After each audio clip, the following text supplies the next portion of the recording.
আমার বাড়ির পাশেই আমার বিয়ে হয় 2016 সালের ডিসেম্বরের 28 তারিখে। তবে সম্পর্কের বিয়ে ছিল, ভালোবেসে দুজন বিয়ে করেছিলাম পরিবারের অমতে। বাবার বাড়ি থেকে এক বাড়ি পরেই আমার শ্বশুর বাড়ি, আর শাশুড়ি বিয়ের সময় ছিল বিদেশে, বাইরের একটি দেশে। বাড়িতে ছিলাম আমি, আমার হাজবেন্ড, শ্বশুর, দেবর, একটা ননদ। তার বিয়ে হয়ে গেছে অনেক আগেই। আর বলে রাখা ভালো, আমার হাজবেন্ড আমার বড় আপার ক্লাস ফ্রেন্ড ছিল, তাই বয়সের অনেক ডিফারেন্স ছিল আমাদের। আর একটা কথা, সেটা হলো আমার হাজবেন্ডের আগের একটা বিয়ে ছিল, সেই স্ত্রী ঘরে ছিল, একটা কন্যা সন্তান। আজ সেই সন্তানের বয়স 7 বা 8 বছর। তবে তখন সেই স্ত্রী আমার বিয়েরও 2 বছর আগে বিদেশে সৌদি আরবে যাওয়ার উদ্দেশ্যে তাকে ডিভোর্স দিয়ে চলে গেছে।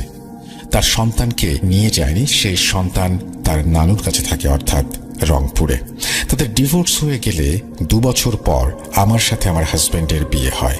তবে আমার পরিবার থেকে সবাই ছিল এর অমতে, কারণ আমি একজন অবিবাহিত মেয়ে এবং সে একজন বিবাহিত পুরুষ। তাই আমার পরিবার থেকে কোনোভাবেই মেনে নিচ্ছিল না। আর সে কারণেই আমি গোপনে বিয়ে করি, কাউকে না জানিয়ে, শুধু আমার শ্বশুরের মত নিয়ে। আমার ননদের বাসায় আমার বিয়ে হয়।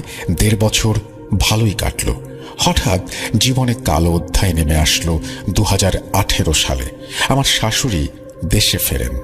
দেশে ফিরে যখন বাড়িতে আসলেন তখন মোটামুটি ভালোই ছিল। তবে বলে রাখি, আমার শাশুড়ি আমাকে একটু অপছন্দ করতেন, কারণ আমার গায়ের রং ছিল কালো, আর আমার বাবার আর্থিক অবস্থাও তেমন ভালো ছিল না। তাই শাশুড়ির একটু অমতি ছিল এই বিয়েতে। প্রথম অবস্থায় শাশুড়ি আমার সাথে ভালোই ব্যবহার করছিলেন। আমিও নতুন নতুন মা কাছে পেয়ে তার মায়া, মমতা, স্নেহ, ভালোবাসায় সমস্ত অত্যাচার, ঘৃণা আমি সেগুলো চোখে দেখতে পাইনি, কারণ মুখোশের আড়ালে ছিল আমার প্রতি ঘৃণা ও রাগ। কিন্তু আমার অনেক ছোটবেলায় মা মারা গেছেন। আমার মা মারা গেছেন 2008 সালে। তাই মায়ের ভালোবাসা, স্নেহ আমি ওগুলো কিছুই চোখে দেখিনি। মাঝে মধ্যে শাশুড়ি আসার আগে আমার সাথে আমার হাজবেন্ডের খুঁটিনাটি ঝগড়া হতো, কিন্তু তখনও আমাদের মধ্যে তেমন বড় কোনো ঝামেলা হয়নি। সারাদিন আমি আর আমার হাজবেন্ড যত ঝগড়াঝাটি করি না কেন, রাতে দুজনেই সমস্ত রাগ, অভিমান ভুলে যেতাম। কিন্তু শাশুড়ি আসার পর থেকেই কেমন যেন উল্টোটা হওয়া শুরু করলো। আমার হাজবেন্ড আমার হাতের রান্না ছাড়া কিছুই খেতে ভালোবাসেন না। এখনো একই রকম আছেন। যে যাই করুক, সারাদিন চলে গেলেও রাতে সে আমার হাতের রান্না খেতে খুব ভালোবাসত। আমার বাবার বাড়ির কাছে হওয়ায় আমি কখনো বাবার বাড়িতে গিয়ে একটা রাত কাটাতে পারিনি, কারণ আমি কখনো চাইনি আলাদাভাবে থাকতে।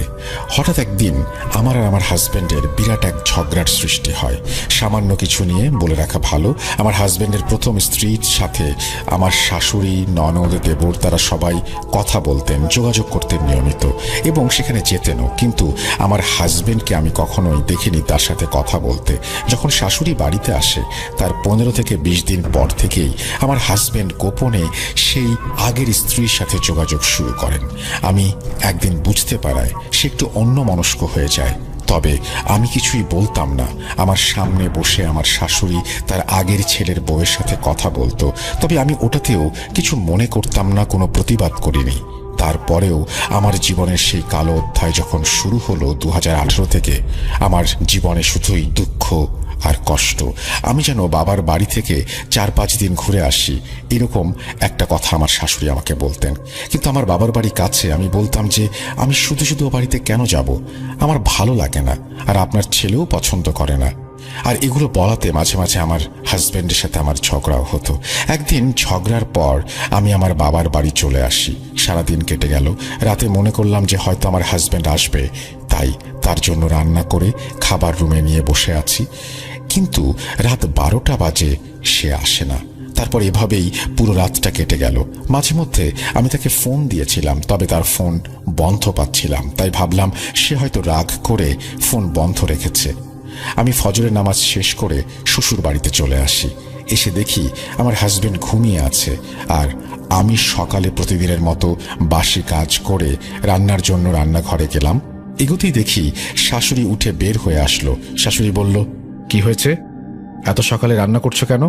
আমি বললাম, মা, অনেক সকালে উঠে পড়লাম, তাই ভাবলাম রান্না শুরু করি। তারপর শাশুড়ি বলল, তুমি কখন আসছো? বললাম, এই কিছুক্ষণ হলো। এভাবেই কেটে গেল 2 দিন। 3 দিনের মাথায় হলো বৈশাখী ঝড়ের মতো আমার সংসারে শুরু হলো এক দারুণ অশান্তি। হাজবেন্ড মোটেই আমাকে দেখতে পারছেন না। একদিন তো আমাকে প্রচুর পরিমাণে মারধর পর্যন্ত করলেন। এক পর্যায়ে গ্রাম্যভাবে ছাড়াছাড়ি হয়ে যাবার প্রস্তুতি হচ্ছিল। আমি জানতে পারি যে আমার শাশুড়ি নাকি গ্রামের খুব প্রভাবশালী একজন, আমি তার নাম উল্লেখ করছি না, ওই ব্যক্তিকে বলেছে যে আমাদের তালাক করিয়ে দিতে, কাবিনের টাকা দিয়ে দেবে, যে কোনো কিছুর বিনিময়ে যেন তালাক হয়ে যায়। কারণ শাশুড়ি জানতো যে আমার সাথে ওনার ছেলের তালাক হয়ে গেলে ওনার ছেলে সেই প্রথম স্ত্রীর বাড়িতে চলে আসবে, আবার তার সাথে বিয়ে দেবে, আর সে বিদেশে থেকে যে টাকা পয়সা এনেছে সেগুলো তার হবে। কিন্তু গ্রাম্যভাবে যখন সবাই বসলো তখন আমাকে জিজ্ঞেস করেছিল যে আমি কি করব, আমি কি আমার সংসারে ফিরে যেতে চাই নাকি বাবার বাড়িতে যেতে চাই। কারণ আমাকে খুব মারধর করেছিল, আমি খুবই অসুস্থ ছিলাম ওই মুহূর্তে। কিন্তু তবুও আমি বলেছিলাম না, আমি আমার শ্বশুর বাড়ি যাব, কারণ বিয়ে মানুষের জীবনে একটাই হয়, আর আমার সেটা হয়ে গেছে। তাই আমি যত কষ্টই হোক না কেন শ্বশুর বাড়িতেই ফিরে যেতে চাই। তারপর স্বাভাবিকভাবে আমি বাড়িতে চলে আসলাম। গ্রামের লোকজন সবাই মিলে আমাকে আমার শ্বশুর বাড়িতে ফিরিয়ে দিয়ে গেল। কিন্তু শাশুড়ির মনে তখন লেগেছিল আগুন, কারণ শাশুড়ি তো এটা চায় নাই। তাই শাশুড়ি গোপনে গেল আমার গ্রাম থেকে আরও একটু দূরের আরেকটি গ্রাম, সেই গ্রামটির নাম মোষখোলা, এবং সেখানে একজন কবিরাজ ছিলেন যিনি মানুষের ক্ষতি করার জন্য বিভিন্ন ধরনের কাজ করতেন। অর্থাৎ তিনি স্বামী স্ত্রী তালাক করানো ইত্যাদি যে সমস্ত বাজে কাজ আছে সেই কাজগুলোই তিনি করতেন। এবং সেখানে গিয়ে আমার শাশুড়ি তাকে আমার বিষয়ে জানায়, আমার কিছু চুল, আমার পরনের গোপন কিছু কাপড় তার কাছে নিয়ে যেতে হবে, এরকম একটা কথা তিনি বলেন আমার শাশুড়িকে। শাশুড়ি বাড়িতে ফিরে আসেন। তিনি জানতেন যে আমার মাথার চুল আমি কোথায় ফেলি, আমার শরীরের ব্যবহার করা কাপড় চোপড় কোথায় পরিষ্কার করতে রাখি, তাই সেই সুযোগ মতো সেগুলো ব্যবহার করে। বলতে গিয়ে আমার যে এত কষ্ট হচ্ছে তা আপনাকে বোঝাতে পারবো না। তখন থেকেই শুরু 2019 সাল নভেম্বরের 5 তারিখ। হঠাৎ আমি আমার শ্বশুর বাড়ির কাউকে দু চোখে দেখতে পারছি না, আমার হাজবেন্ডের সাথে কথা বলছি না। এমন একটা অবস্থা যেন আমি আমার শ্বশুর বাড়ি থেকে বের হয়ে আসতে পারলেই বাঁচি। তবে আমার এই অবস্থা দেখে আমার বাবার একটু সন্দেহ হয়েছিল, কারণ আমাকে যেভাবে মারধর করেছিল আমার হাজব্যান্ড, তারপরেও আমি সেই বাড়ি যাওয়ার জন্য রাজি ছিলাম। এখন কেন এরকম করছি, আমার শ্বশুর বাড়ি থেকে আমি কেন চলে আসতে চাচ্ছি, এইটা ভেবে বাবা অনেক চিন্তায় পড়ে যান। তখন সে আমার বড় আপার শাশুড়ির কাছে গিয়ে এই বিষয়টি বলেন। বড় আপার শাশুড়ি বললেন, একটা হুজুর আছে যাদবপুর নামের একটি গ্রামে, সেই গ্রামে গিয়ে তার বিষয়ে জানাতে।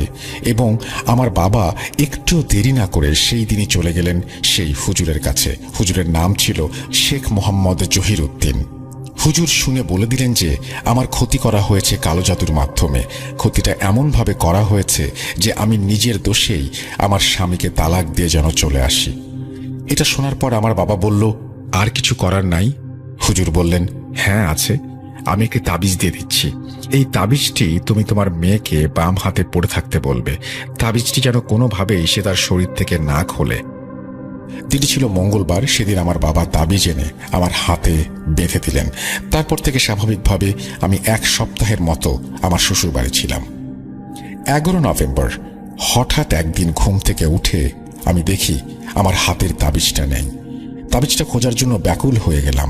তারপর ঘন্টা দেড়েক পরে আমার কি যেন মনে হলো, আমি নিজে নিজেই আমার কাপড় চোপড় গুছিয়ে আমার বাবার বাড়ি চলে আসলাম। আমার আব্বু জিজ্ঞেস করলো, কি হয়েছে, আবার ঝগড়া হয়েছে নাকি? আমি উত্তরে বললাম, না, কোনো ঝগড়া হয়নি, আমি ও বাড়িতে আর যাব না।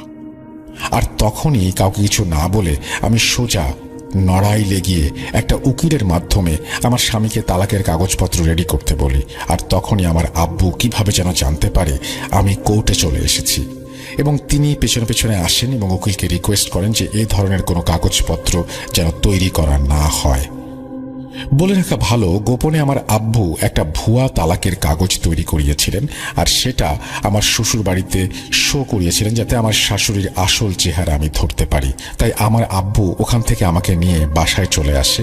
আমি মনে করলাম হয়তো আমার স্বামী আমাকে খোঁজাখুঁজি করবে, কিন্তু আশ্চর্য ব্যাপার এই যে তিনি স্বাভাবিকভাবে আমাকে খোঁজাখুঁজিও করেননি, আমার কোনো খোঁজ খবরও রাখেননি। তারপর বিকেলে আমি আমার বাবার বাড়ি থেকে গেলাম। হঠাৎ সকালবেলা শুনি যে সেই তালাকের কাগজ খোঁজার চেষ্টা করছে আমার শাশুড়ি। শাশুড়ি এসে বলে, তুমি তো তালাক দিয়ে এসেছো, তবে এখনো কেন তালাকের কাগজ পাঠাচ্ছ না? আমি অবাক দৃষ্টিতে তার দিকে তাকিয়ে থাকলাম আর বললাম, কোথায়? আমি তো তাকে তালাক দেইনি। তালাকের জন্য গিয়েছিলাম, কিন্তু আমি তালাক দেইনি। আমার বাবা আমাকে ফিরিয়ে নিয়ে এসেছেন। এটা শুনে আমার শাশুড়ি খুবই ক্ষিপ্ত হয়ে চলে গেলে বাড়িতে গিয়েই তার ছেলেকে পাঠালেন। আর আমার স্বামী আমার বাবার বাড়িতে এসে আমার উপরে যে বকাঝকা এবং মারধর শুরু করলো, তা সহ্য করার মতো না। এভাবেই কেটে গেল 2টা মাস। আমি আমার শ্বশুর বাড়ি যাই না, বাবার বাড়ি থেকে গেলাম। আমি তাদের দেখি প্রতিদিন, কিন্তু তারা আমার প্রতি কোনো গুরুত্বই দেয় না। একটা সময় আমি মরার মতো হয়ে গেলাম। তারপর হঠাৎ একদিন আমি আমার শ্বশুর বাড়িতে গিয়ে উঠলাম। উঠলে দেখি সবাই স্বাভাবিক, কেউ আমার ওপরে আগের মতো রাগারাগি করছে না। আমার শাশুড়ি আমাকে ডেকে খেতে দিলেন। আমার স্বামী আমার জন্য ওষুধ আনতে গেলেন ডাক্তারের কাছে। তবে জানি না সেই সময় আমার শাশুড়ি আমাকে কি খাইয়েছিলেন। একেবারেই ওইখান থেকেই আজ অবধি আমার শরীর ভালো হলো না। 2 দিন শ্বশুর বাড়ি ছিলাম। তারপর হঠাৎ করে দেখি আমার ছাদের ওপরে বাড়ন্ত সিম গাছটি মারা গেল। একবার যেন মনে হলো গাছটা হয়তো রোদে শুকিয়ে গেছে, কিন্তু তখন ছিল বর্ষাকাল। গাছের এই ধরনের কোনো ক্ষতি হবার কথা না। গাছটি একদিনের মাঝেই কেন মারা গেল আমি বুঝতে পারলাম না। গাছে অনেক সিম ধরেছিল। পরে জানতে পারলাম সেই হুজুরের মাধ্যমে আমার বাবা জানতে পেরেছিলেন আমাকে তাবিজ করা হয়েছিল যাতে আমি এই বাড়িতে না আসি, আমি যেন নিজের ইচ্ছাতেই আমার স্বামীকে তালাক দেই। তার কারণে এই তাবিজটি করা হয়েছিল। কিন্তু পরবর্তীতে হুজুরের দেয়া তাবিজে আমার শ্বশুর বাড়ির তাবিজের গুণ কেটে যায়। আমি বাড়িতে যখন চলে আসি তখনই সিম গাছটি মারা গেল। আমি বিষয়টা আমার স্বামীকে জানাই, কিন্তু বিষয়টা শুনে আমার স্বামী উত্তেজিত হয়ে আমাকে আবারও মারধর শুরু করে যে আমি যদি তাকে হাতে নাতে তার মায়ের এসব কারণ ধরিয়ে দিতে পারি তাহলে সে প্রতিবাদ করবে। তারপর এভাবেই কেটে গেল আরও 1 মাস। হঠাৎ একদিন আমার মাথায় এত পরিমাণ যন্ত্রণা হচ্ছিল যেন ইচ্ছে করছিল যে মাথার চুল টেনে ছিঁড়ে ফেলি। কি একটা অবস্থা! ঘুমোতে পারি না। ঘুমোলে মনে হতো কালো আকৃতির একটা ছায়ামূর্তি আমার সামনে দাঁড়িয়ে আছে। তাই দেখে আমি লাফিয়ে উঠে বসতাম। সারা রাত অন্ধকারে পুকুরের পাড়ে সিঁড়িতে বসে থাকতাম। কারোর সাথে কথা বলতাম না, সারাক্ষণ শুধু কান্নাকাটি করতাম। আব্বু ভাবতো আমি হয়তো টেনশনে এমন করছি, কিন্তু আসলে আমি আমার আব্বুকে বোঝাতে পারতাম না যে আমার সাথে কি হচ্ছে। আমি ভাত খেতে গেলে খাবারে দুর্গন্ধ লাগতো, বমি করতাম, খেতে পারতাম না। এইভাবে না খেয়ে না ঘুমিয়ে একটা পর্যায়ে মাথার যন্ত্রণায় আমি খুব অসুস্থ হয়ে যাই। তারপর আমাকে ঢাকা ন্যাশনাল ইনস্টিটিউট নিউরোসায়েন্স হসপিটালে অ্যাডমিট করা হয়। তখন ওখান থেকে বলে আমার শরীরে কোনো রোগ নেই, আমি একেবারেই সুস্থ। আমাকে যেন বাড়ি নিয়ে যাওয়া হয়। তারপর আমার বাবা 2 দিন পরে আমাকে বাড়িতে নিয়ে আসে। তখনই হলো দুর্ঘটনা। আমি ঘুমিয়ে থাকলে মনে হতো কেউ যেন আমার মাথায় আঘাত করছে, আর তখনই আমি চিৎকার চেঁচামেচি শুরু করতাম। নিজের মাথার চুল টেনে ছেঁড়ার চেষ্টা করতাম। আমার বাবা বা আমার মা বা আমার ছোট ভাই আমার কাছে আসলে আমি তাদেরকেও মারধর শুরু করতাম। এইভাবে একটা পর্যায়ে আমি পাগল হয়ে গিয়েছিলাম। সবাই আমাকে ধরেই নিয়েছিল। সংসারের শোকে আমি অপ্রকৃতস্থ হয়ে গিয়েছি। আমার শাশুড়ি বা আমার স্বামী কিন্তু আমার খোঁজ নিতে আসেনি, আর এই কারণে আমি মনে মনে কষ্ট পেতাম। অবশেষে যার হাত ধরে, যাকে ভালোবেসে এত কিছু করলাম, মা বাবা ভাই বোন সব ত্যাগ করেছিলাম, আজ বিপদের সময় সেই স্বামীও আমাকে ত্যাগ করলো। এইটা ভেবে আমি ডিপ্রেশনে চলে যাই। তারপরে আমার অবস্থা প্রায় মরার মতো বলতে পারেন। আমি অর্ধেক মরা হয়েছিলাম, শুধু বসেই থাকতাম। কখন রাত কখন দিন কিছুই আমি টের পেতাম না। হঠাৎ একদিন সেই হুজুর আমাদের বাড়িতে আসেন। এসে আমাকে দেখে বলেন আমার নাকি খুব খারাপ অবস্থা, তাড়াতাড়ি আমার ব্যবস্থা নিতে হবে, না হলে আমি মারা যাব। তারপর হুজুর আমাকে নিয়ে ফজরের আজানের সময় আমাদের রুমে পাক পবিত্র করে আমাকে বসালেন। তারপর উনি কিছু দোয়া কালাম পাঠ করলেন। আমাকে পড়া পানি দিয়ে গোসল করতে বললেন। 3 রাস্তার মোড়ে আমার মা আমার আপা মিলে সেই হুজুরের পরে দেয়া পানি দিয়ে আমাকে গোসল করালেন। গোসল করিয়ে সাদা কাপড় পরিয়ে আমাকে হুজুরের সামনে বসালেন। বসানোর পরে হুজুরের সাথে ছিল তুলারাশির এক ব্যক্তি। সেই তুলারাশির ব্যক্তির হাত চালান দিয়ে আমাদের বাড়ি থেকে 9টা তাবিজ ওঠালেন। সেই তাবিজগুলোর একটি ছিল আমাদের রান্নাঘরের চুলার ভেতর, আরেকটি ছিল বাড়ির পশ্চিমে পাশের আম গাছের ডালে ঝুলন্ত অবস্থায়। আমার পরনের কাপড় দিয়ে পেঁচিয়ে সেটাকে বাঁধা হয়েছিল। তাবিজটা যত বাতাসে দুলবে ততই নাকি আমি পাগলের মতো আচরণ করব। 3 নম্বরটা ছিল আমার শ্বশুর বাড়ির সোজাসুজি মাঝ বরাবর যে রাস্তা, সেই রাস্তার মাঝে দেয়া হয়েছিল কারণ যাতে আমি আমার শ্বশুর বাড়ি যাওয়ার নাম না নিই। 4 নম্বরটা ছিল আমার রুমের ভেতরে ভেন্টিলেটরের ভেতরে, যাতে আমার স্বামী আমার সাথে কোনো রকমের যোগাযোগ না করে, আমার চেহারাও যেন সে না দেখে। 5 নম্বরটা দিয়েছিল আমার বাড়ি ঢোকার রাস্তার সামনে, যাতে আমি বাড়ি থেকে বের হয়ে নিজের ইচ্ছায় আমার স্বামীকে তালাক দিয়ে আসি। 6 নম্বরটা রেখেছিল আমার বাড়ির উঠোনের মাঝে পুঁতে। রূপোর তাবিজ ছিল সেটি, এবং পুঁতে রাখা হয়েছিল যাতে আমি যতই ওখানে পা দেব ততই আমার মাথায় যন্ত্রণা বাড়বে, স্বামীকে দেখতে পারবো না এবং তার থেকে ক্রমশ দূরে সরে যাব। 7 নম্বরটা দিয়েছিল পুকুর পাড়ে একটি গাছের ডালে, যাতে আমি সারাক্ষণ পুকুর পাড়ে বসে থাকি, আমার যাতে খাওয়া ঘুম বন্ধ হয়ে যায়, আমি যেন আস্তে আস্তে শুকিয়ে যাই। 8 নম্বরটা দিয়েছিল আমার বালিশের নিচে আমি যেন ঘুমালে আজে বাজে স্বপ্ন দেখি, আর আমি যেন ঘরে থাকতে না পারি। আমার বালিশে ছিদ্র করে বালিশের তুলার সাথে তাবিজটা মিশিয়ে দেওয়া হয়েছিল। 9 নম্বরটা দিয়েছিল আমার বারান্দার দেয়ালে, ওটা নাকি জিনের দ্বারা লেখানো হয়েছিল, দেয়ালের রঙের সাথে মিশিয়ে দেওয়া হয়েছিল সেটি যাতে চোখে না ধরা পড়ে, এবং 9 নম্বর তাবিজটি আমাদের কারোরই চোখে পড়েনি। অবশেষে হুজুর যখন 9টি তাবিজ সব জায়গা থেকে বের করে সামনে নিয়ে আসলেন, তখন ওই মুহূর্তের দৃশ্যটা ছিল খুব ভয়ঙ্কর, যেন একটি পাথর চাপা দিয়ে যাচ্ছে আমাকে, সব প্রশ্নের উত্তর যেন গুলিয়ে যাচ্ছে। কিছুতেই ভাবতে পারছি না যে আমার শাশুড়ি, যাকে আমি মায়ের মতো ভালোবেসেছি, স্নেহ করেছি, সে কিভাবে আমার সাথে এগুলো করলো। খারাপ, তারপরেও আমি ভাবছিলাম যে হুজুর এগুলো কি বলছেন। তবু আমি বলেছিলাম যে ডাক্তার বলল যে আমার কিছু হয়নি। আমার আব্বুকে বোঝালাম যে টেনশন না করতে, হুজুর এগুলো মিথ্যা বলছে। তারপর হুজুর যা করলো তা আমি দেখার জন্য একেবারেই প্রস্তুত ছিলাম না। ওটা দেখার পরে শাশুড়ির ওপরে এত ঘৃণা হলো যে বলেও বোঝাতে পারবো না। আব্বুর কাছ থেকে যা শুনলাম তা ছিল এরকম, হুজুর আমার ওপর আতর আর আগরবাতির ধোঁয়া দিচ্ছিল। আগরবাতির ধোঁয়া আমার নাকে দেয়া মাত্রই আমি নাকি বলা শুরু করেছিলাম, আমাকে আমার শাশুড়ির বাড়িতে যেন আর মনের ভুলে কখনো ফিরিয়ে না দেয়া হয়, আমি যেন কোনো মামলা মোকদ্দমায় না যাই। তার বিনিময়ে জিনটাকে নাকি আমার জান দেওয়ার কথা বলেছিল। তাই বলে আমি খুব কান্নাকাটি করেছিলাম। পরে আমার শরীরকে বশ করা হয়েছিল। হ্যাঁ, আমি ওকে সুস্থ করে দেব, কিন্তু তার বিনিময়ে ওর জীবনের যে কোনো একটা জিনিস ও হারাবে। এই শর্তে রাজি হলে জিন সুস্থ করে দেবে আমাকে। আচ্ছা, তিনি যেভাবে লিখেছেন এভাবে বোঝাটা খুব মুশকিল। আমি একটু বলি যে কোনো একটা ভাবে প্রমিস করা হয় এরকম যে সেই সম্পর্ক যদি ছিন্ন করে বা ওই বাড়িতে না যায় বা সব মামলা মোকদ্দমা কোনো কিছু না হয়, তাহলে যেটা হবে সেটা হচ্ছে জীবনের বিনিময়ে এরকম একটা শর্ত দেওয়া হয়েছিল। আমি ঠিক জিনিসটা খুব ক্লিয়ার না, আমি আরও একবার পড়ার চেষ্টা করছি যে হুজুর যেটা বলেছিলেন সেটা হচ্ছে যে স্বামীর কাছে আমি যেন স্বেচ্ছায় তালাক দেই, এবং তার বিনিময়ে জিনকে দেওয়ার কথা ছিল হচ্ছে যিনি লিখছেন তার জীবন। এবং তারপরে হুজুর একটা সমাধানের জায়গায় নিয়ে আসেন, তখন বলেন যে তার জীবনের খুব গুরুত্বপূর্ণ একটা জিনিস জিনটিকে দিয়ে দিতে হবে, তাহলে সেই শর্তে হয়তো জিনটা রাজি হবে, এরকম একটা কথা তিনি বলেছিলেন আর কি। তো যাই হোক, আমি আবারও পড়ে যাচ্ছি যেভাবে লিখেছেন উনি সেভাবেই। কিছুক্ষণ পর আমি খুব কান্নাকাটি করি কিছুক্ষণ, এবং এবং তিনি আমাকে বলেন যে একটা খুব মূল্যবান জিনিস আমার কাছ থেকে নেবেন। কিছুক্ষণ পর আমার হুঁশ ছিল না।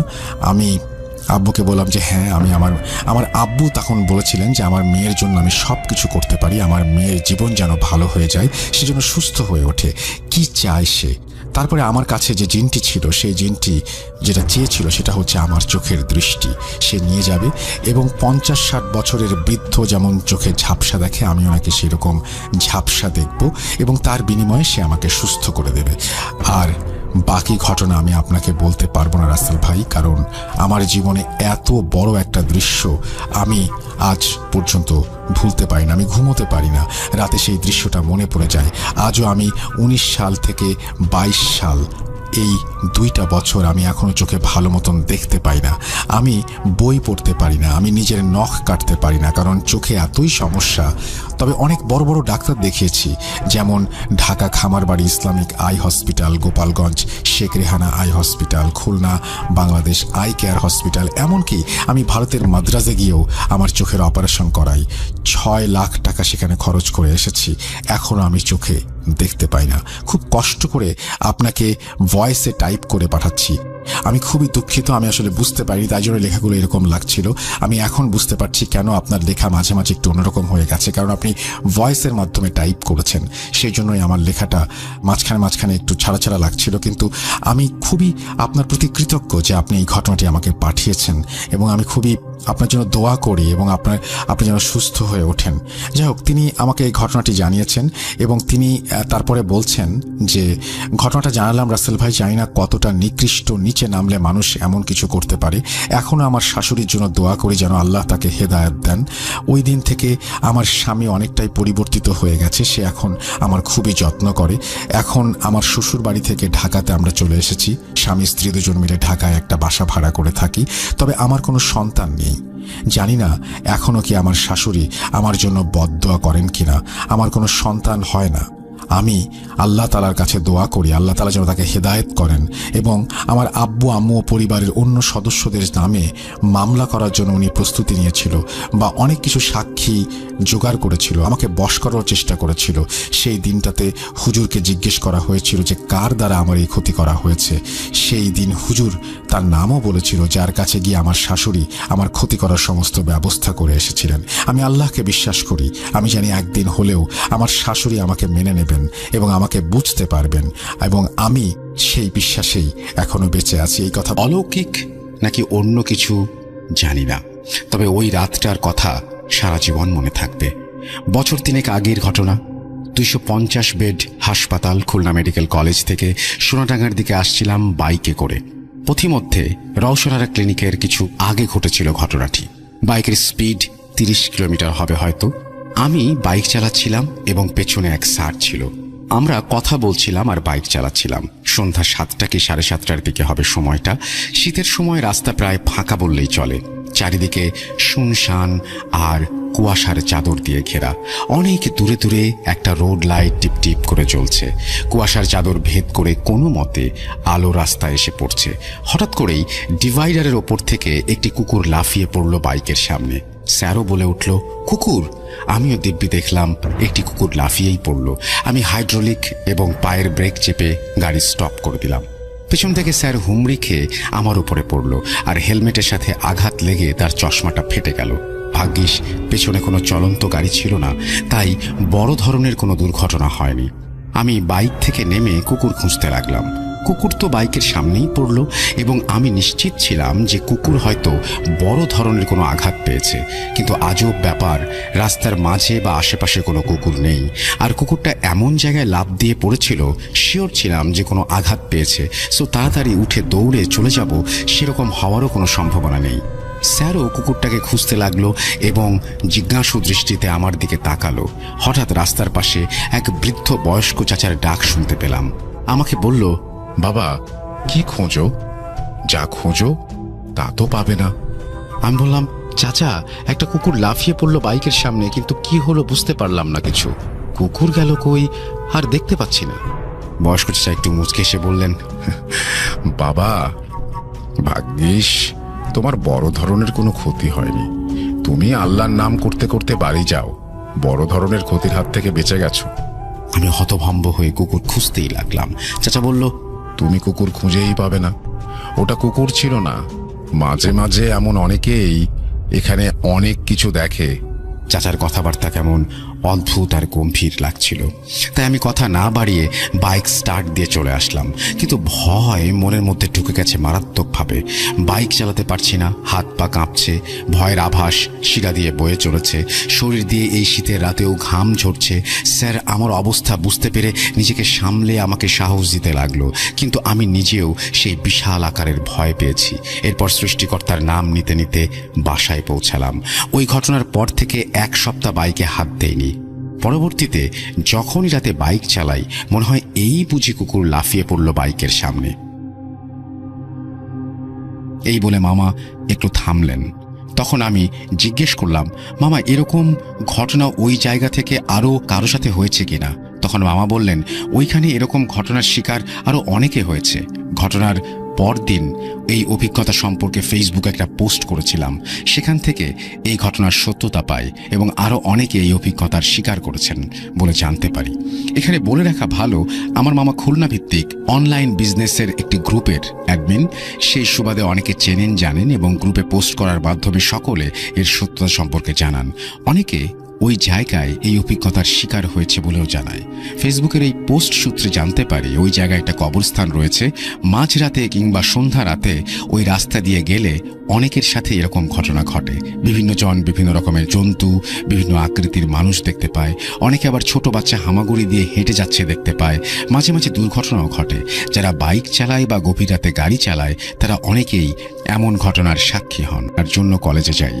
কলেজ থেকে অ্যাডমিট কার্ড নিয়ে বের হব, তখনই আমার খুব পুরনো একটা বন্ধুর সাথে দেখা হয়। দুজনে কলেজ থেকে অ্যাডমিট কার্ড নিয়ে গল্প করতে করতে যাচ্ছিলাম। যেহেতু অনেক ভালো বন্ধু, কলেজে যখন প্রথম ভর্তি হয় তখন একসাথে কলেজ হোস্টেলে ছিলাম। একই ডিপার্টমেন্টে পড়তাম, পাশাপাশি হোস্টেলে একই রুমে থাকতাম। সে কারণে বন্ধুত্বটা একটু বেশি ঘনিষ্ঠ ছিল। আমার সেই বন্ধুর নাম হৃদয়, বাসা নওগাঁ জেলা, আত্রাই থানায়। কথায় কথায় তাকে এক পর্যায়ে জিজ্ঞেস করে বসি, বন্ধু দেখি আমার বড় মা মানে আমার বড় চাচার বউ নানা রকমের পিঠা, অনেক ধরনের তরকারি তৈরি করে আমাদের বাড়িতে নিয়ে যেত। মা সেগুলো আমাকে খেতে দিত না। আমি যদি মাকে জিজ্ঞেস করতাম কেন খেতে দিবা না, কি সমস্যা, মা কিছু বলতো না, কিন্তু খেতে দিত না। এমনি এক ছুটিতে গ্রামের বাড়িতে গিয়েছি। আমার বড় মা আমাকে এসে বলছে, বাবা হৃদয়, আমাকে একটা কবুতরের বাচ্চা জবাই করে দাও তো। আমি তার কথা মতো জবাই করে দিয়েছি। রাতের বেলা সেই কবুতরের মাংসের একটু তরকারি আমাদের বাড়িতে দিয়ে যায়। মা আমাকে কিছুতেই খেতে দেবে না। কবুতরের মাংস ছিল আমার খুব পছন্দের, তাই 2 টুকরা মাংস খেয়ে নেই। তারপর 10 থেকে 15 দিন পর মূলত আসল সমস্যা শুরু হয়। এক রাতে শুয়ে শুয়ে ফোনে ফেসবুক দেখছিলাম। হঠাৎ আমার রুমের পশ্চিমের জানালার কাছ থেকে কড়মড় কড়মড় শব্দ শুনতে পাচ্ছি। প্রথমে ভেবেছিলাম কুকুর হয়তো হাড় চিবাচ্ছে, কিন্তু একটু পর ক্রমশ এই শব্দ বেড়ে যাচ্ছে।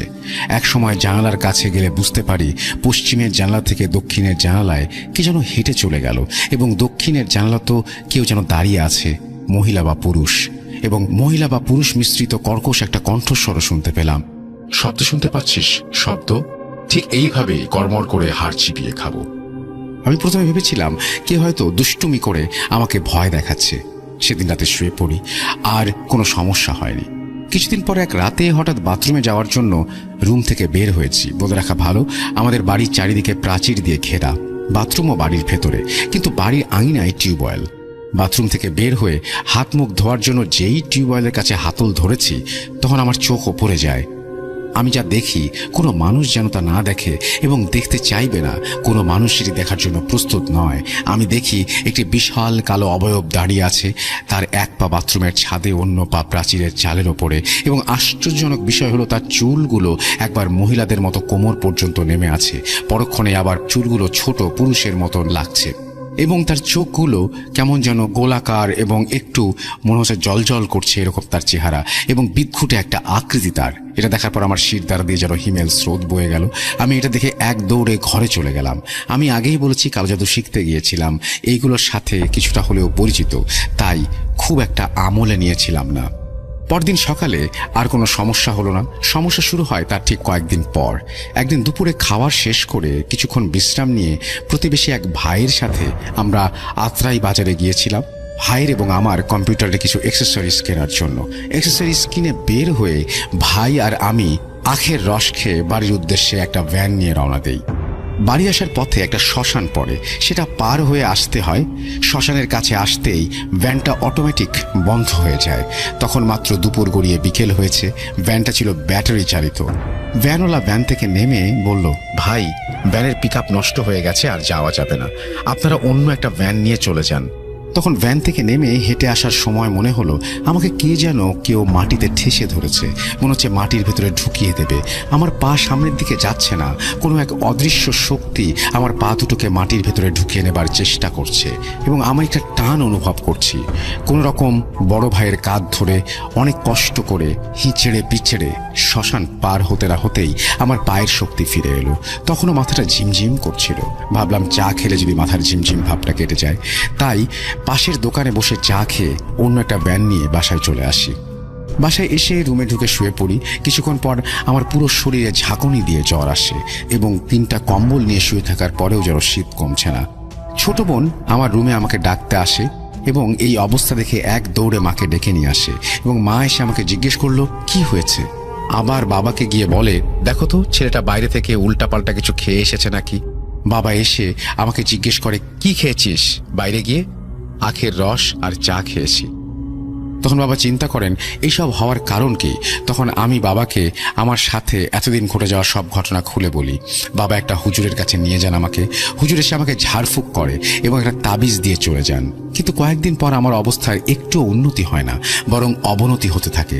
শরীর শুকিয়ে যায়, মনে হচ্ছে হাড্ডির ওপর শুধু চামড়ার প্রলেপ, আর চোখগুলো গর্তের ভেতরে চলে গেছে। চোখের নিচ দিয়ে কালি পড়ে গেছে। এগুলো দেখে আমাদের এক প্রতিবেশী বাবাকে এক হিন্দু কবিরাজের খোঁজ দেন। সেদিন বাবা সেই কবিরাজকে ফোন দিলে তিনি বলেন কোনো এক কাজের জন্য আজকে আসতে পারবে না, মোবাইলের মাধ্যমে কিছু ঝাড়ফুঁক দিয়ে দেয় এবং পরশুদিন আমাকে নিয়ে যেতে পারবে বলে জানায়। পরশুদিন কবিরাজের কাছে গেলে তিনি আমাকে দেখে প্রথমে বলেন, তোমাকে কিন্তু অনেক বাজে ধরনের কালজাদু করা হয়েছে। আমার কাছে এসেছো ভালো করেছো, আর কিছুদিন পর আসলে হয়তো তুমি বাঁচতেও পারতে না। তোমাকে নিয়ে আজ আসনে বসবো। বাবাকে কিছু টাকা দিতে বলেন, যেটা দিয়ে কিছু জিনিস কিনতে হবে। আসনে বসে কবিরাজ যা বলেন সেটা শুনে আমার বাবা মা অবাক হয়ে যায়। আপনাদের খুব নিকটবর্তী লোক এই কাজটা করেছে এবং কোনো কিছুর সাথে খাওয়ানোর মাধ্যমে এই ব্ল্যাক ম্যাজিকটি করা হয়েছে। কবিরাজ কিছু ওষুধ দেন, মাকে বলে এই ওষুধগুলো বেটে খাইয়ে দিতে। খাওয়ানোর 1 ঘন্টার মধ্যে প্রচুর পরিমাণে বমি হয় এবং আমার বাথরুমে যেতে হয় বারবার। তারপর আমরা বাসায় চলে আসি। এসে গোসল করি, মা ওষুধগুলো বেটে আমাকে খাওয়ায়। আনুমানিক 30-40 মিনিট পর আমার আবারও বাথরুম হয়। বাথরুম থেকে বের হওয়ার পরে ফ্রেশ হয়ে ঘুমিয়ে পড়ি। রাত 11টার সময় ঘুমাই এবং পরের দিন সকাল 11টার সময় ঘুম থেকে উঠি। কবিরাজ আগেই মাকে বলে দিয়েছিল ঘুমানোর পর ওকে ডাকা যাবে না, 1 দিন হোক 2 দিন হোক একা একাই সে উঠবে। ঘুম থেকে ওঠার পর আমার অনেকটাই ভালো লাগছিল, মনে হলো আমি একদম সুস্থ হয়ে গেছি। এই বলে হৃদয় চুপ করে গেল। কি ভাবছেন ঘটনা এখানেই শেষ? আমিও ভেবেছিলাম, কিন্তু অনেকটা বাকি আছে এখনো। হৃদয় আবারও বলতে শুরু করলো। তার কিছুদিন পর আমি রাজশাহীতে আবার ব্যাক করি। রাজশাহীতে আসার পর থেকে রাতে ঘুমাতে পারতাম না। অনেক আজে বাজে স্বপ্ন দেখতাম এবং ঘুম আসতো না। বাসায় গেলেও একই সমস্যা হতো। এভাবে 3 বছর আমি রাতে ঘুমাতে পারিনি। ফজরের আজানের পর ঘুমাতাম। এই 3টা বছর খুবই কষ্টে কেটেছে আমার। গত 6 মাস থেকে তাও একটু ঘুমাতে পারছি। আমি হৃদয়কে বললাম, কবিরাজ তো সব ঠিক করে দিয়েছিল, তাহলে ঘুমাতে পারতে না কেন? এটা আবার কি ধরনের সমস্যা? হৃদয় একটা দীর্ঘশ্বাস ফেলে বলতে লাগলো, রাতে ঘুমাতে না পারার কষ্ট নিয়ে 3 বছর কাটিয়েছি আমি এবং আমার বাসার মানুষ সবাই জানতাম সমস্যার সমাধান হয়ে গেছে। একদিন মাকে বললাম রাতে ঘুমাতে পারি না। মা তখন আমাদের পাশের গ্রামের একটা হুজুরকে ডেকে নিয়ে আসেন।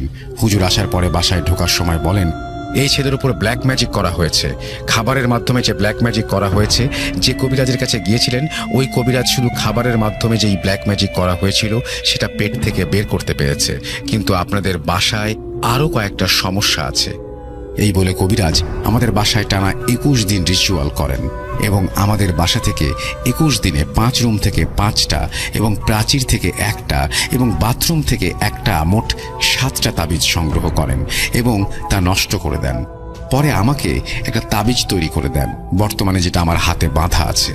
এই তাবিজ নেওয়ার পর থেকে আমি রাতে কিছুটা হলেও ঘুমাতে। 16 সালের ডিসেম্বর মাসের শেষের দিকে, তখন শীতকাল। শহরের তুলনায় গ্রামে অনেক আগেই শীত পড়ে যায়। প্রতি বছরের ন্যায় ওই বছরও হাতে ব্যাট নিয়ে চলে যায় ব্যাডমিন্টন খেলতে উত্তর পূর্ব বানিয়ারি স্কুল মাঠে। আমাদের বাজার থেকে স্কুল মাঠের দূরত্ব প্রায় 1 কিলোমিটার। হেঁটে যেতে প্রায় সময় লাগে 10 মিনিটের মতো। প্রতিদিন রাতে 8টা থেকে 11টা পর্যন্ত ব্যাডমিন্টন খেলে বাসায় ফিরে আসতাম। আগে বলে রাখি, স্কুল মাঠে শুধু আমি একাই বাজার থেকে ওখানে খেলতে যেতাম, একাই ফিরে আসতাম। বাজারে ব্যাডমিন্টন মাঠের সিনিয়ররা খেলতো বলে ওখানে খেলতে যেতাম না। তো একদিন রাতে খেলতে খেলতে কখন যে রাত 1টা বেজে গেল সেদিকে কোনো খেয়ালই নেই। আমরা খেলায় তখনও উন্মাদ।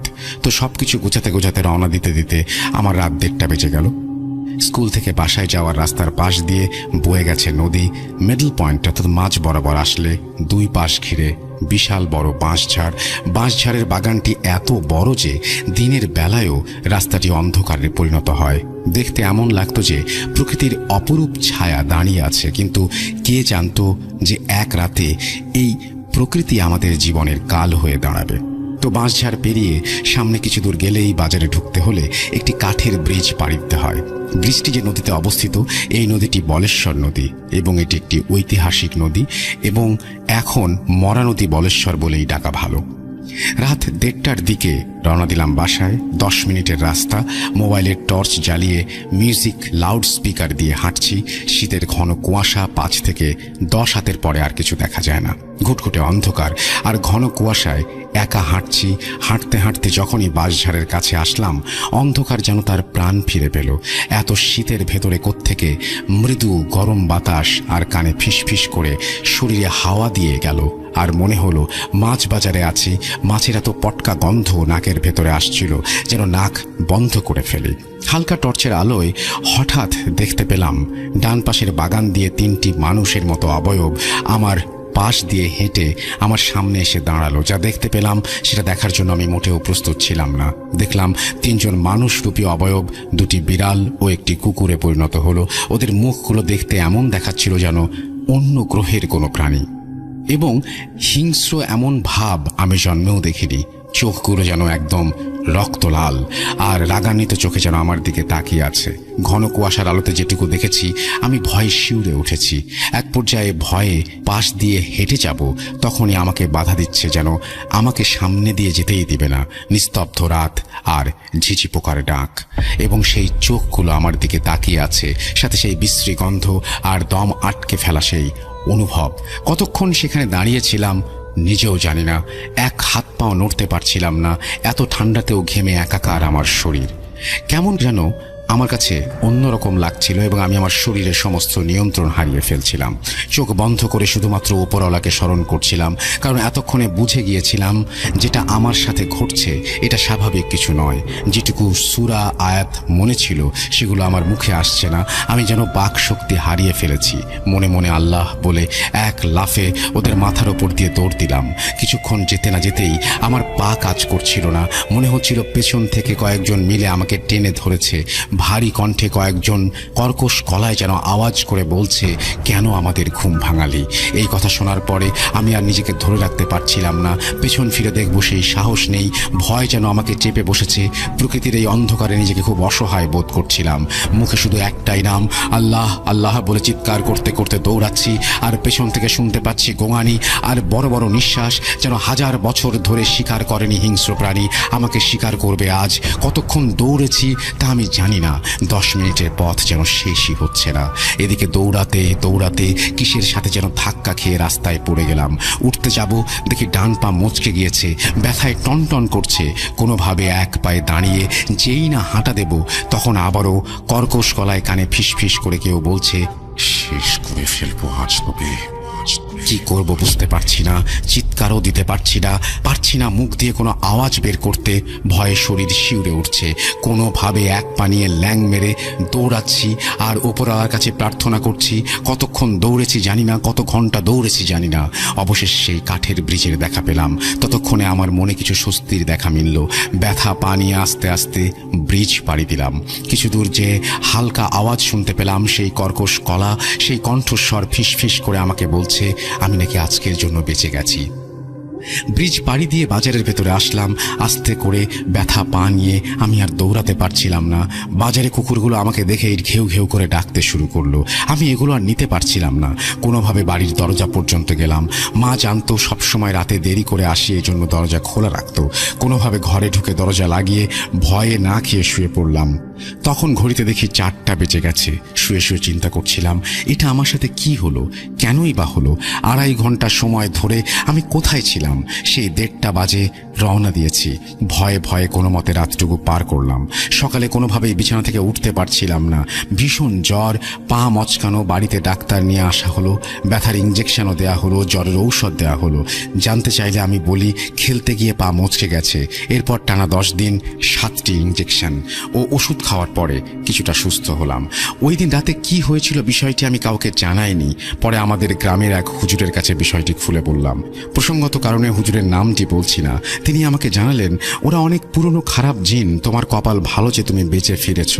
এরপর হুজুর আমাকে কিছু রিচুয়াল দেয় এবং পানি পড়া দিয়ে আমার শরীর বন্ধ করে। এরপর কিছুদিন সুস্থ থাকলে আলহামদুলিল্লাহ আমি সুস্থ হয়ে উঠি। তারপরে আমি কোনোদিন স্কুলের মাঠে ব্যাডমিন্টন খেলতে যাইনি। আমার আর কোনো ভয়ের সম্মুখীন হতে হয়নি। ইউএসএতে ওয়াশিংটন ডিসির কাছে একটা অ্যাপার্টমেন্ট কমপ্লেক্সে থাকি।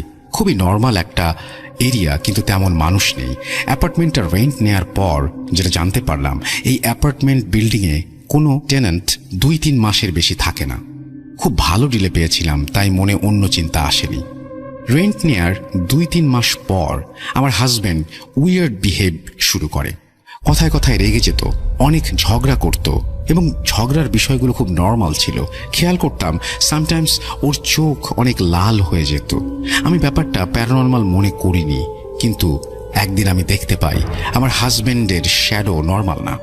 আমি ভয় পেয়ে ওকে আয়াতুল কুরসি পড়তে বলি, কিন্তু ও একটা ওয়ার্ডও বলতে পারছে না।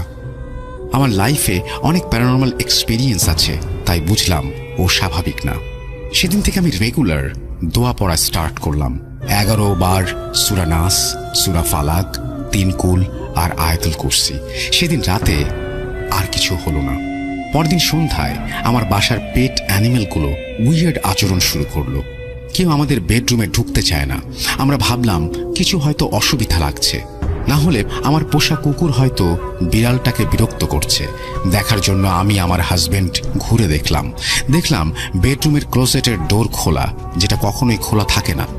বন্ধ করতে সামনে আগাতে গেলেই হঠাৎ করে একটা দমকা বাতাস ক্লোজেট থেকে বেডরুমের ডোর দিয়ে বের হয়ে গেল।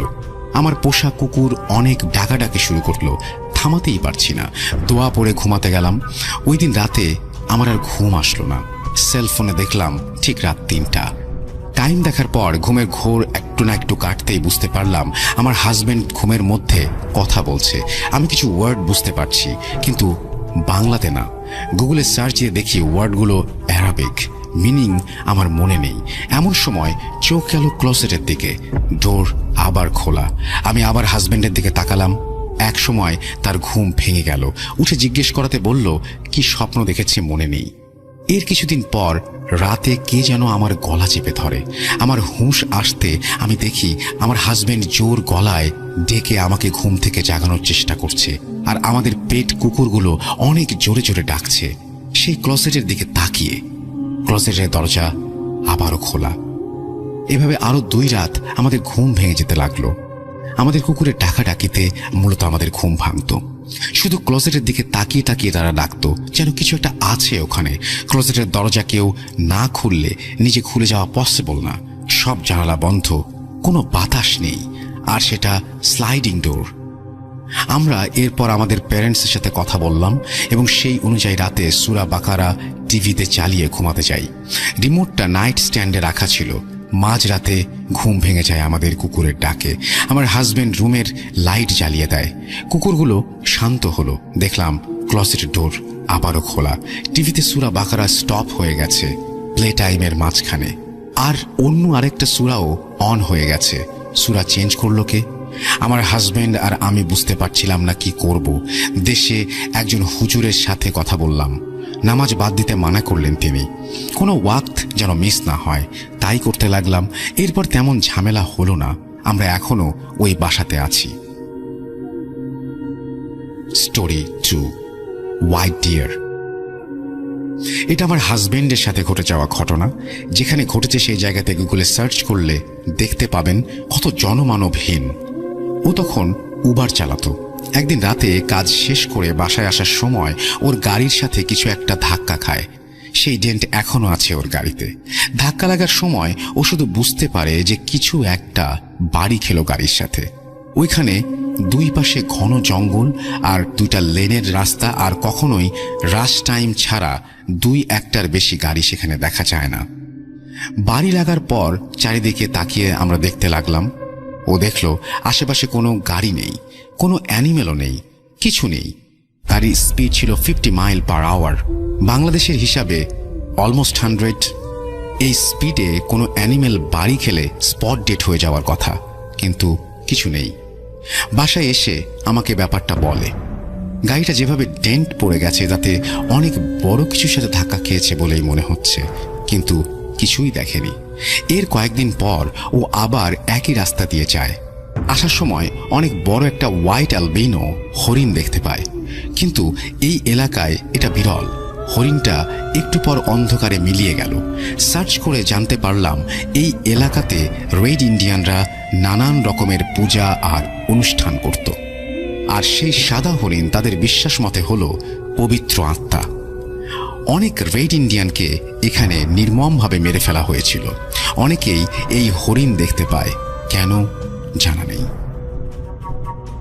স্টোরি 3, চম্পা গাছের জিন। আমি তখন ক্লাস 10-এ পড়ি চিটাগংয়ে। আমার বাবা বড় সরকারি কর্মকর্তা ছিলেন, তাই আমরা ওনার অফিস থেকে বরাদ্দ পাওয়া বাংলোতে থাকতাম। বাংলোটা ছিল একদম পাহাড়ের ওপর।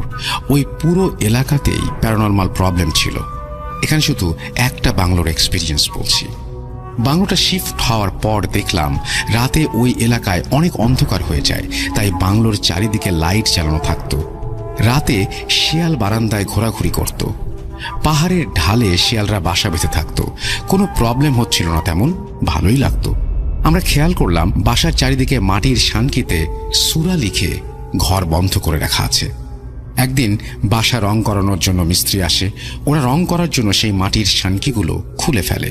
ঘটনা ওই দিন সন্ধ্যায় লোডশেডিং শুরু হয়। গরমকাল ছিল, তাই কারেন্ট চলে যাওয়ার পর রুমের বাইরে বারান্দায় বাতাস খেতে বের হলাম। আমার তখন চুল খোলা। বারান্দায় এক কোনায় বিশাল বড় চম্পা গাছ, বাতাসে মিষ্টি ফুলের গন্ধ, ভালোই লাগছিল। আমি চম্পা গাছের ডালের নিচে গিয়ে দাঁড়ালাম। হঠাৎ করে কেউ আমার ওপর বালি ছুঁড়ে মারল। হ্যাঁ, বালি, কয়েক মুঠো বালি হবে। বালুর মতো মনে হলেও ছোট ছোট অনেক পাথর একসাথে পড়ার কারণে শব্দ হলো। আমি চিৎকার দিয়ে উঠলাম। শুনে আমার বাবা মা ছুটে আসলেন। চম্পা গাছে তখন যেন ঝড় চলছে, আর অন্য কোনো গাছে একটি পাতাও নড়ছে না। আমাকে তাড়াতাড়ি ঘরে ঢুকানো হলো। পরদিন 4 জন হুজুর আসলেন আর ঘর বন্ধ করে দিলেন। চম্পা গাছ গজার পেরেক মারা হলো, অন্য বড় গাছগুলোতেও পেরেক মেরে দেয়া হলো। তারপর কয়েকদিন শুধু ওই চম্পা গাছটা নড়ত। হুজুর জানালেন এই এলাকায় জিন থাকে এবং অনেক জিনের উপদ্রব। এই মাটির শানকিগুলো খুলে ফেলার কারণেই এরকম সমস্যা শুরু হয়েছে, আর এগুলো খুলে ফেলার কারণেই জিনরা বাসার কাছেও আসতে পারছে। আমাকে একা চুল না বেঁধে, মাথায় কাপড় না দিয়ে ঘর থেকে বের হতে মানা করে দিলেন। জানতে পারলাম ওই জায়গায় কেউ রাতে একা চলাফেরা করে না। আমরা নতুন এসেছি আর ভয় পাবো বলে আমাদের জানান নাই ওনারা। এর কয়েকদিন পর আমি আব্বা বারান্দায় দাঁড়িয়েছিলাম। দেখলাম দূরে একটা গাছের ডাল কেউ যেন একা একা নাড়াচ্ছে, যেন একটা অবয়ব দেখা যাচ্ছে সেখানে। মনে হলো সে লাফ দিল, এমন আওয়াজ হলো। দেখলাম কালো অবয়বটা একটু নিচে নেমে আসছে। আমরা দেখতে পাচ্ছি তার চোখ গোল গোল কালো সবুজ। সে গলায় ভর দিয়ে গাছের ডালে দোল খাচ্ছে, সামনে আর পেছনে, পেছনে আর সামনে, সামনে আর পেছনে। আপু বললেন আওয়াজ না করতে। আমি চুপ থাকলাম, ভয় না পাওয়ার চেষ্টা করলাম। আমি আর আব্বু দাঁড়িয়ে দেখছি, সে ঝুলছে, দোল খাচ্ছে, আমরা নড়ছি না। একটু পর সেই অবয়বটা মিলিয়ে গেল। আমরা ফিরে আসলাম। অন্য সময় হলে একসময় আমি ভয় পেতাম। এইসব ঘটনা যেন নিত্যদিনের সঙ্গী হয়ে গেল আমার। ওনারা যেভাবে বলেছে আমি সেভাবে আর কি বলছি, যে মামা যেটা করে আর কি, তো উনি প্রতিদিনের মতোই সেদিনও মাছ ধরতে চলে যায়।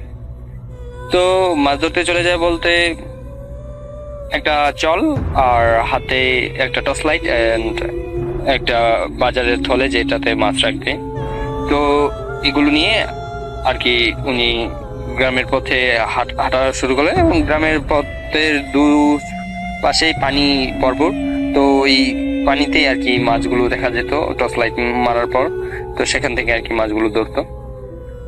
তো যেটা হয় আর কি একটা সময় দলবদ্ধভাবে অনেকে আর কি মাছ ধরে, এই যেমন 5 হাত 10 হাত দূর দূর এইভাবে একজনের পর একজন মাছ ধরতে ধরতে যায়।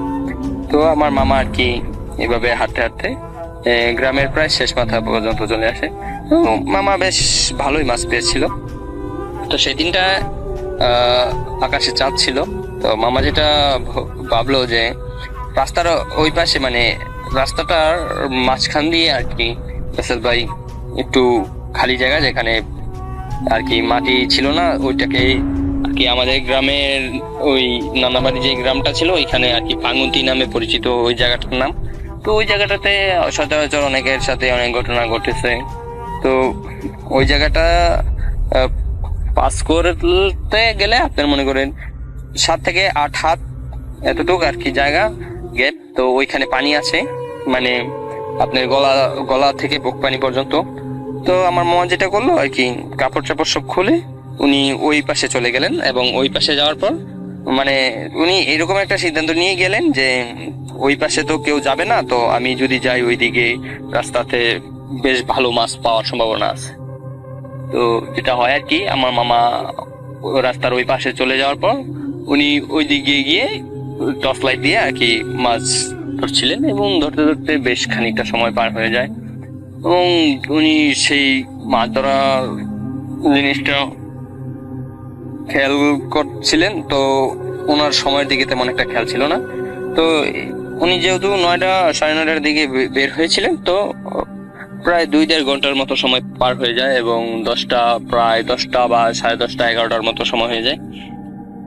তো উনি একটা সময় যেটা করেন আর কি উনি দেখলেন যে উনি অন্য একটা গ্রামে চলে আসছে আর কি। তো সেই গ্রামটাতে একটা বেশ ভালো হন্টেড প্লেস ছিল, যেটা বেশ কিছুটা আগের সময়কার মানুষেরা আর কি যেভাবে জানতো বা সেই জায়গাটা, সেটাকে বাঘমারার পুল বলা হয়।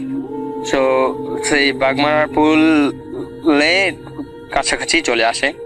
তো মামা দেখলো ওনার যে বাজারের ব্যাগটা ছিল, যে থলেটা ছিল, সেটা প্রায় অর্ধেকের মতো ভরে গেছে মাছ শিকার করতে করতে।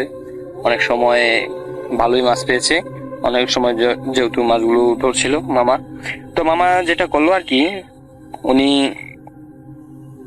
এই ভাবলো যে এই পুল পর্যন্ত যাবে, তারপর উনি বাসার দিকে ব্যাক করবে। তো উনি যতই পুলের দিকে আগাচ্ছিল তো উনি আস্তে আস্তে একটা শব্দ শুনতে পাচ্ছে, মানে একটা ছোট্ট বাচ্চা মানে একবারে ছোট্ট একটা বাচ্চা যেভাবে কাঁদে, তো সেভাবে কাঁদছিল একটা বাচ্চা এরকম। তো উনি প্রথমে ভাবলো যে এত শুনশান জায়গায় মানে বাচ্চার কান্নার কথাবার্তা নেই আর কি, মানে কান্নার শব্দটা বন্ধ হয়ে গেছে।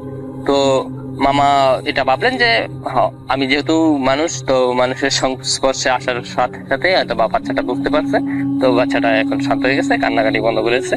তো মামা আর কি বাসার দিকে হাসছিলেন এবং মামার এরকম একটা পরিকল্পনা ছিল যে যদি বাসায় মনে করেন বাচ্চাটাকে লালন পালন করতে চায় তাহলে হয়তো বা লালন পালন করবে, বা কিংবা গ্রামে যারা অনেকে আছেন 2-1 গ্রাম পর পর যে অনেকের বাচ্চা হয় না, ছেলে মেয়ে নেই, তো তারাও যদি চায় তাহলে তাদেরকে দিয়ে দিবে বাচ্চাটা, তারা লালন পালন করবে। তো এমন একটা পরিকল্পনা করে আমার মামা আর কি বাচ্চাটাকে বাসার দিকে নিয়ে আসছিল এবং মামারও মাছ প্রায় ধরার শেষ পর্যায়ে। তো মামা যেটা করে যে বাচ্চাটাকে নিয়ে উনি আস্তে আস্তে বাসার দিকে আসছিল, তেমন কোনো অস্বাভাবিক কোনো কিছু আর কি তো উনি তখন ফিল করেনি। তো মামা এভাবে হাঁটছিল। তো একটা সময় যেটা হয় আর কি রাসেল ভাই, উনি খেয়াল করছে ওনার যে মাছের ব্যাগটা ছিল ওই ব্যাগটা আস্তে আস্তে যেমন হালকা হয়ে যাচ্ছিল। তো ওই ব্যাগটা হালকা হয়ে যাওয়ার জন্য মামা যেটা করে আর কি, মামা ভাবলো যে এই মাছের ব্যাগটা তো অনেক সময় ডান হাতে ছিল, তো হঠাৎ করে ডান হাতে যেহেতু বাচ্চাটাকে নিয়েছি আর বাম হাতে মাছের ব্যাগটা নিয়েছি, তো হয়তো বা এক হাত থেকে অন্য হাতে ব্যাগটা পরিবর্তন করার কারণে আমার হয়তো বা এরকম হালকা লাগছে। তো যেটা হয় আর কি, তো মামা এইভাবে হাঁটতে হাঁটতে আসছিল। একটা সময় উনি খেয়াল করলো যে ওই ভাঙ্গন্তির কাছে চলে আসছে, মানে এখন ভাঙ্গন্তিটা ক্রস করতে হবে মামার। তো মামা যেটা করলো, ভাঙ্গন্তিটা ক্রস করার জন্য ওই বাজারের যে ব্যাগটাতে মাছ ছিল ওই ব্যাগটা নিচে রাখলো, এবং রাখার আগ মুহূর্তে ওনার এরকম একটা মনে হলো যে এটা খুবই বেশি মানে হালকা হয়ে গেছে, মানে একদম খালি একটা ব্যাগ হয়ে গেছে এরকম। তো মামা যে মানে হাতে যে টর্চ লাইটটা ছিল সেই টর্চ লাইটটা আর কি জেলে সে বাজারের ব্যাগের ভিতরে যখন টর্চ লাইটটা মারলো, সেখানে দেখলো তেমন কিছু নেই, কিছু মাছের আস্টে ছিল আর মাছের কিছু অবশিষ্ট কাটা এবং মাথা, মানে মাছের শরীরের কোনো মাংস। বা আমার ভাবতে শুরু করলো যে রাস্তাতে তো তেমন কোনো অস্বাভাবিক কিছু ঘটলো না আমার সাথে, তো এটা কি করে হলো।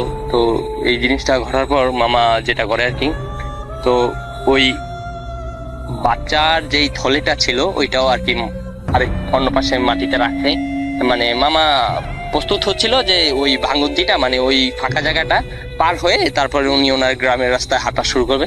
তো যেটা হয় আর কি, এই রাসেল ভাই উনি এই বাচ্চার ব্যাগটাতেও আবার পরবর্তীতে লাইট মানে যে বাচ্চাটা দেখি ঠিকঠাক আছে নাকি, তো উনি বাচ্চার ব্যাগে লাইট মারার পর উনি যেটা দেখলেন আর কি রাসেল ভাই, সেটা ছিল খুবই ভয়ঙ্কর একটা ব্যাপার, যেটা পরবর্তীতে আমি শোনার পর আমার নানির কাছ থেকে আমার মার কাছ থেকে যখন ঘটনাটা আমি শুনি রাসেল ভাই, আমি খুবই ভয় পেয়েছিলাম ঘটনাটা, যে মামা কতটা পরিমাণ ভয় পেয়েছিল যখন উনি সম্মুখে ছিল এই ঘটনাটার।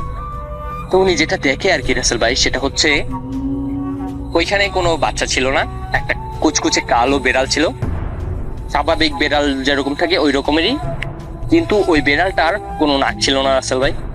বেড়ালটার চোখগুলো ছিল মানুষের মতো, আর ওই বেড়ালটার যেই মুখটা, যেই ঠোঁটের অংশটা রাসেল ভাই, এটা মানে এত প্রশস্ত, মানে এতটা কসর হয়েছে যে বেড়াল স্বাভাবিক বেড়ালগুলো দেখবেন যে চোখের উপর দিক দিয়ে আর কি বেড়ালের খাড়া খাড়া কানগুলো হয়, তো ওই কানের গোড়া পর্যন্ত আর কি রাসেল ভাই সেই ঠোঁট দিয়ে মিলেছে।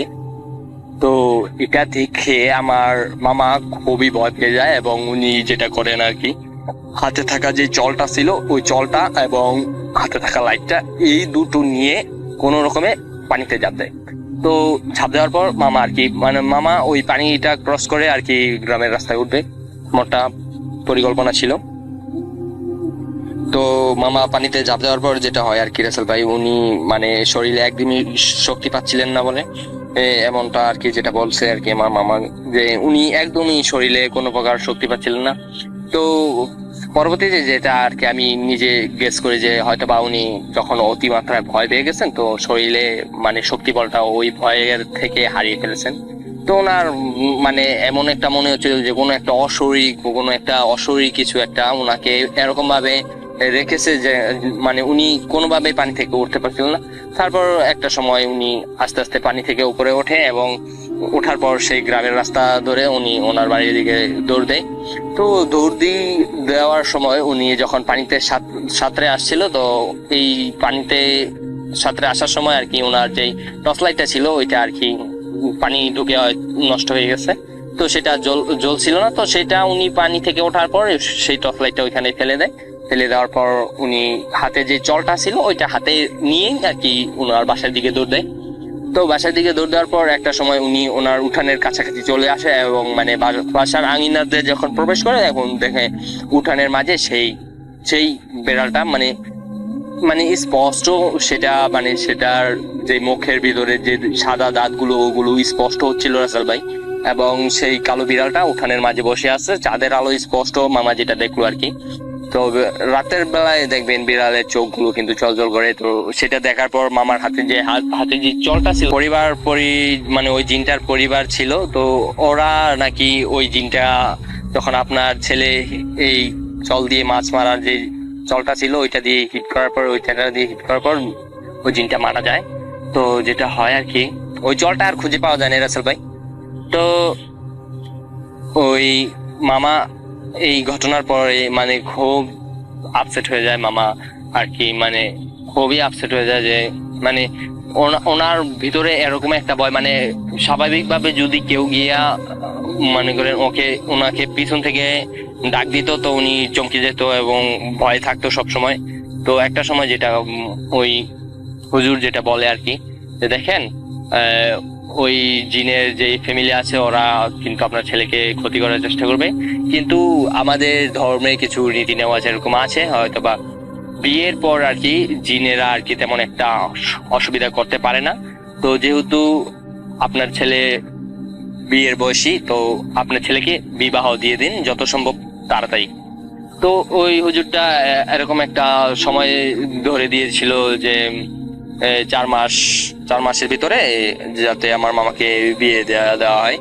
তো একটা সময় ওনারা আর কি মেয়ে খুঁজছিল, পাত্রী খুঁজছিল আমার মামার জন্য, এবং খুঁজতে খুঁজতে ঠিক 4-4.5 মাসের ভিতরে একটা পাত্রী বিয়েও যায়, এবং বিয়ের কথাবার্তি খুব পাকাপোক্ত হয়ে যাওয়ার পর এখন সে পাত্রীর যেই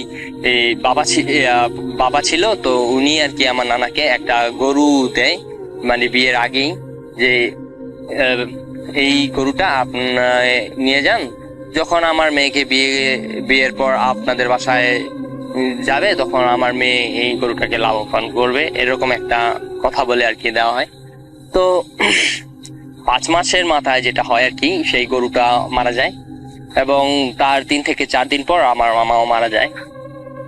তো আমার মামা মারা যাওয়ার পর এই যেই মেয়ের সাথে আর কি আমার মামার বিয়ের ঠিক হয়েছিল, সেই মেয়ের বাবার যেই ছেলে আছিল ওরা আর কি সবাই আসে, আপনার ছেলেকে আস্তে আস্তে ভিতর থেকে মেরে ফেলেছে। তো গত 2 দিন আগে আমি তাহাজ্জুদের নামাজ পড়ার জন্য রাতে উঠি, তখন আনুমানিক 12:40 থেকে 45 বাজে। আমি ওযু করে নামাজের প্রস্তুতি নিচ্ছি। আমার ঘরে সবসময় আগরবাতি থাকে, একটা আগরবাতি ধরাবো। তো আমি আমার ঘরে 4-5টা লাইটার থাকা অবস্থায়ও একটা লাইটার থেকে আগুন ধরাতে পারলাম না। যাই হোক, ব্যাপারটাকে আমি স্বাভাবিকভাবে নিয়ে কোনো মতে একটি লাইটার অনেক চেষ্টা করে আগুন জ্বালালাম, তারপর আগরবাতি একটা ধরালাম ঘরটা সুগন্ধ থাকার জন্য। তো ঘরে আমার বিবি এবং বাচ্চা 2 জন ঘুমাচ্ছিল, আমি একাই তাহাজ্জুদের নামাজ পড়ব। তো আমি নামাজ প্রথম 2 রাকাত নিয়ত করে নামাজ পড়লাম খুব সুন্দরভাবেই, কোনো সমস্যা ছাড়াই।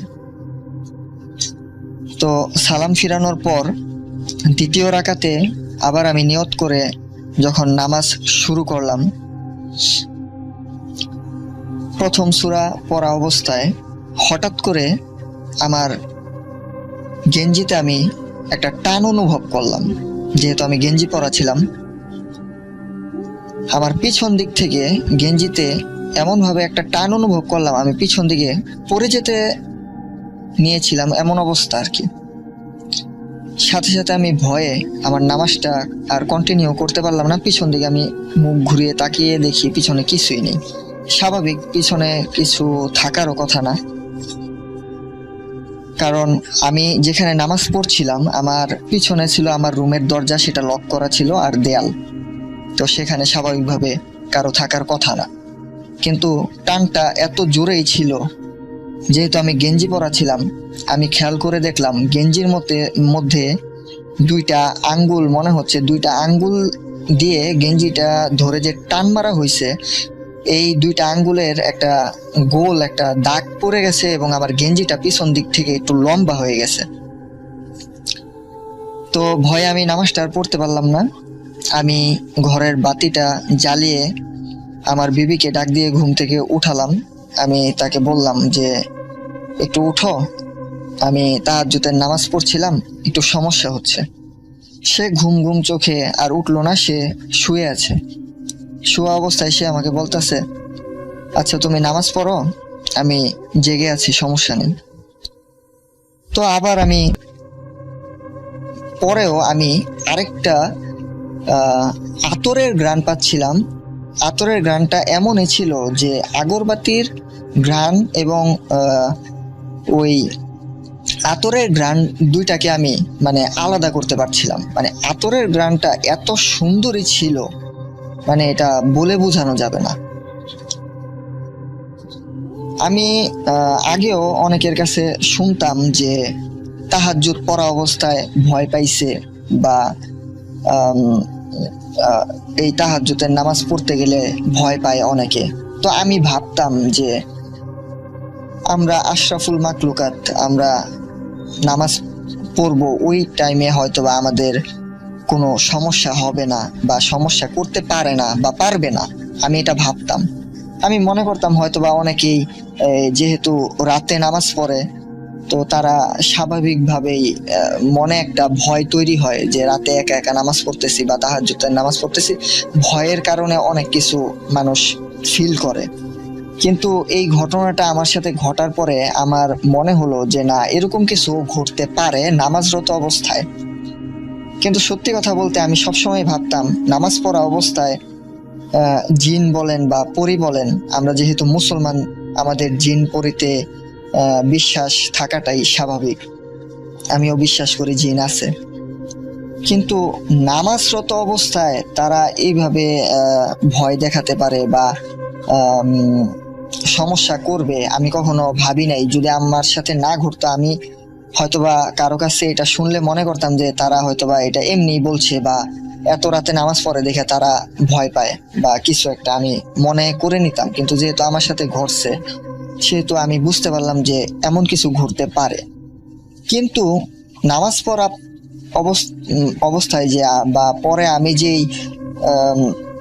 আতরের ঘ্রাণটা বা যেই সুঘ্রাণটা আমি পাচ্ছিলাম, আমি ভূত এমন যদি হতো যে টানটা খুব হালকাভাবে হয়েছে, উপরে ফ্যান ছিল, ফ্যানের বাতাসে আমার একটা টান অনুভব হয়েছে বা আমার গেঞ্জিটা বাতাসে নড়ছে, আমার কাছে টান অনুভব মনে হয়েছে, কিন্তু তা কিন্তু না।